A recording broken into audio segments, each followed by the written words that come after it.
महंगाई में 1,000 रुपए दे देना, 3,000 रुपए तक कर देना। जब आप $1 ट्रिलियन इकोनॉमी की बात करते हैं, $5 ट्रिलियन की इकोनॉमी की बात करते हैं, और जब एक ही पार्टी दिल्ली में हो और प्रदेश में हो, तो महिलाओं को कम से कम 6,000 रुपए महीने मिलना चाहिए, तभी वो अपना घर गुजारा कर पाएंगी। अगर महिला के हाथ में पैसा होगा तो उसको सम्मान भी मिलेगा, अपने बच्चों को पढ़ा लिखा भी लेगी, बच्चों को कपड़े भी अच्छे पहना देगी, बच्चों को खिलाने पिलाने का इंतजाम भी अच्छा कर देगी। इसलिए समाजवादी पार्टी का मानना है, उत्तर प्रदेश में हालांकि हम लोगों ने पिछले चुनाव में कहा था कि समाजवादी पेंशन महिलाओं को 3,000 की जाएगी।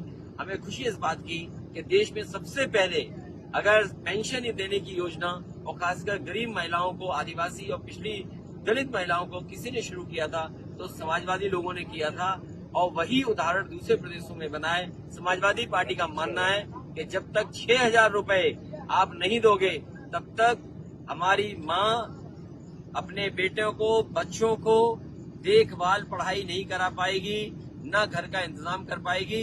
इसलिए अगर कोई भी समाजवादी पेंशन देनी पड़ेगी तो 6,000 देंगे।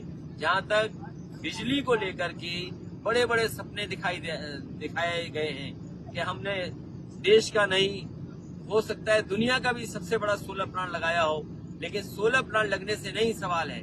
सवाल ये, क्या उस बिजली के बनने से गरीब को क्या लाभ हुआ है। मुझे याद है कि देश के राष्ट्रपति रहे कलाम साहब, उन्होंने कन्नौज में मेरे साथ उन्होंने सुझाव दिया था कि पूरे गांव को सोलर से, आप सोलर बिजली से पूरा कर दीजिए। मैंने सोलर बिजली से पूरा गांव इंतजाम कर दिया था, और कलाम साहब खुद आए थे उद्घाटन करने के लिए। वो आज भी उस तरह के गांव बहुत सारे बनकर के तैयार हो गए थे। जब से बीजेपी की सरकार आई है वो भी काम रुक गया है। अगर सोलर की कहीं सबसे ज्यादा क्षमता है और कहीं सबसे ज्यादा लाभ पहुंचाया जा सकता है, तो हमारे गरीब, अगर यूपी में 1 ग्राम सभा में कम पैसे में चक्की के लिए, ट्यूबवेल के लिए, उनके घर की बिजली के लिए इंतजाम हो सकता है, तो मध्य प्रदेश में क्यों नहीं इस तरह की विशेष योजना भी लागू करने का काम करेंगे। इस आकलन में थी कि चुनाव पहले दिल्ली का हो या प्रदेशों का चुनाव हो। हमारे पत्रकार साथी भी उस उलझन में थे, लेकिन अब ये महसूस हो रहा है कि मध्य प्रदेश का चुनाव पहले होने जा रहा है, फिर दिल्ली का चुनाव होगा। इसलिए मैं यहाँ की जनता से अपील करूंगा कि केवल हिसाब किताब प्रदेश की सरकार का न लें। प्रदेश की सरकार तो कई वर्षों से यहाँ चल रही है,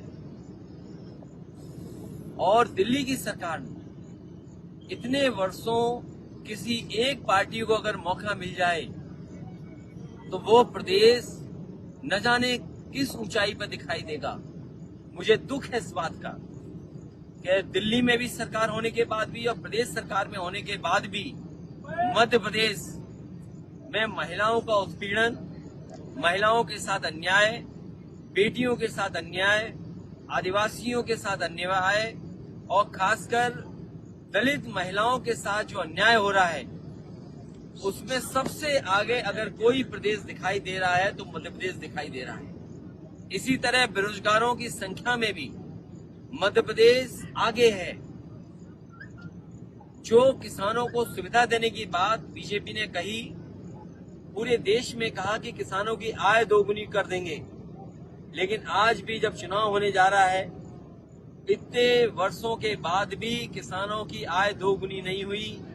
गेहूं प्राइवेट कंपनियों से खरीदवा लिया, धान में कोई इंतजाम नहीं किया, एमएसपी के लिए किसानों को लड़ना पड़ा दिल्ली में, लेकिन उसके बावजूद भी किसानों को कोई भाव ये सरकार ऐसा नहीं दे पा रही जिससे किसान खुशहाली में आए। शिक्षा का स्तर गिरा है, और शिक्षा के स्तर में लगातार गिरावट आई है।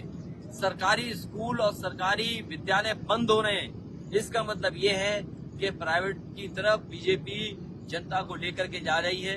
प्राइवेट जब भी चीजें बढ़ेंगी, गरीब जनता से दूर हो जाएगी शिक्षा। स्वास्थ्य के आकलन में भी मध्य प्रदेश ने कोई चमत्कार का काम नहीं किया है, बहुत पीछे है। स्वास्थ्य के क्षेत्र में कहने को तो ये कह सकते हैं कि उन्होंने मेडिकल कॉलेज बनाए हैं, लेकिन जो सुविधाएं गरीबों को होनी चाहिए, जो सुविधाएं तुरंत मिलनी चाहिए, वो सुविधाएं ये सरकार नहीं दे पा रही है। स्वास्थ्य में भी, इलाज में भी आज गरीब जनता को और जो दूर दराज रह रहे हैं उनको कोई इलाज सही ये सरकार नहीं दे पा रही। कहने को ये आयुष्मान